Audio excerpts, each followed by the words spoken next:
In 1975, Maryknoll Lay Missioners was born. Among the very first were three pioneers, George Gieselman and Frank and Josie Cuda, who set out with courage, faith, and a desire to serve. George's story takes us from a Minnesota farm to Guatemala in the wake of a devastating earthquake where his mission of hope transformed lives and communities. This is George's journey, the story of the very first Maryknoll Lay Missioner. I'm George Gieselman, and I grew up on a farm in Minnesota. My father died when I was very young. I was 3 years old, so we struggled. When I was in college, I got drafted in at the time the Vietnam War was going on. I went to Germany as assistant chaplain.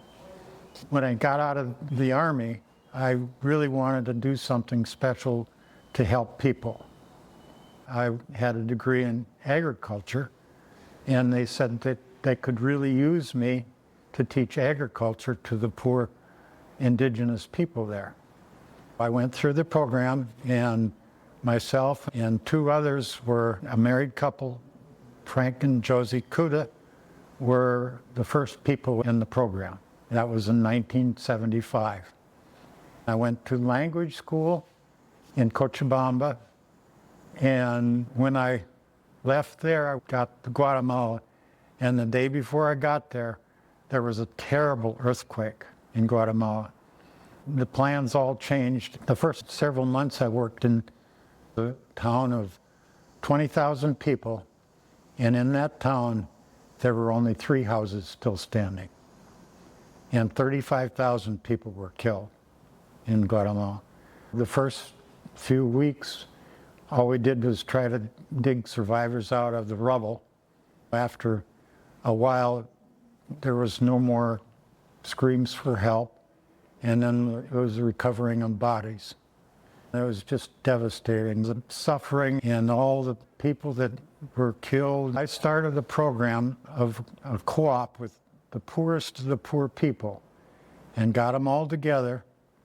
The idea was to go from one family to another and as a group build their house and then move to the next person. I called home and I asked my mother to clear all of my savings out of all of my accounts. We came up with a plan of how to make these houses much safer from earthquakes. The first 4 feet of the house from the foundation was made of adobes. And in between each layer of these, we put barbed wire to reinforce them. And that's why so many of these houses collapse.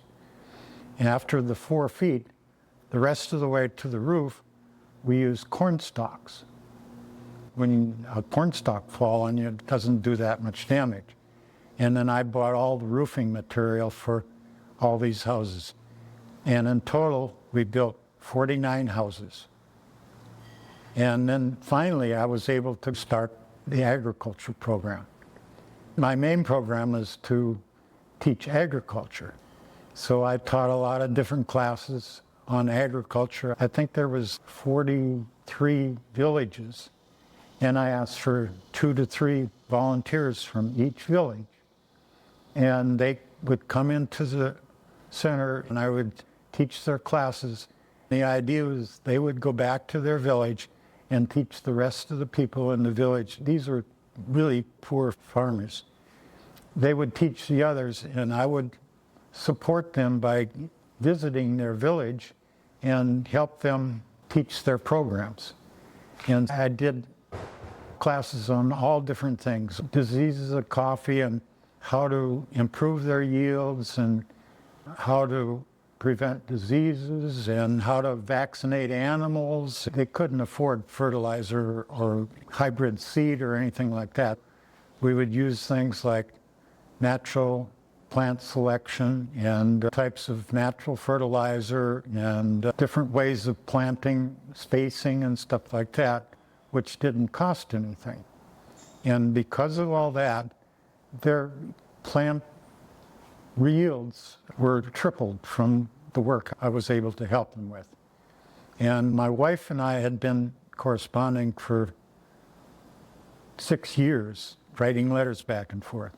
She was still in college, but she really wanted to come to Guatemala with me. So I came back to the States and we got married, and then she went back with me.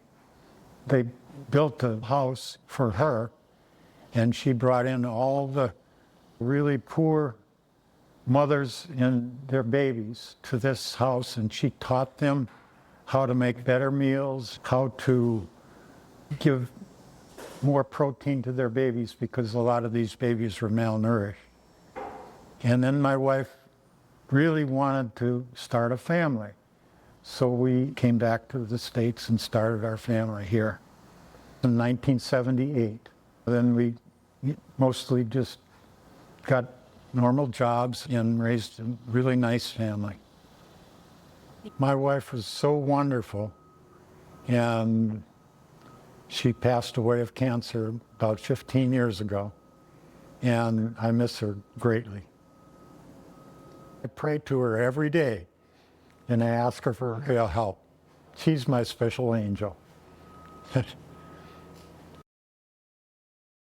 George Gieselman's witness reminds us that mission is about walking with people in their joys and struggles and finding creative, faith-filled ways to build a better future together. Nearly 50 years later, his legacy continues to inspire hundreds of Maryknoll Lay Missioners who have followed in his footsteps across the world. Thank you, George, for showing us what it means to live the gospel.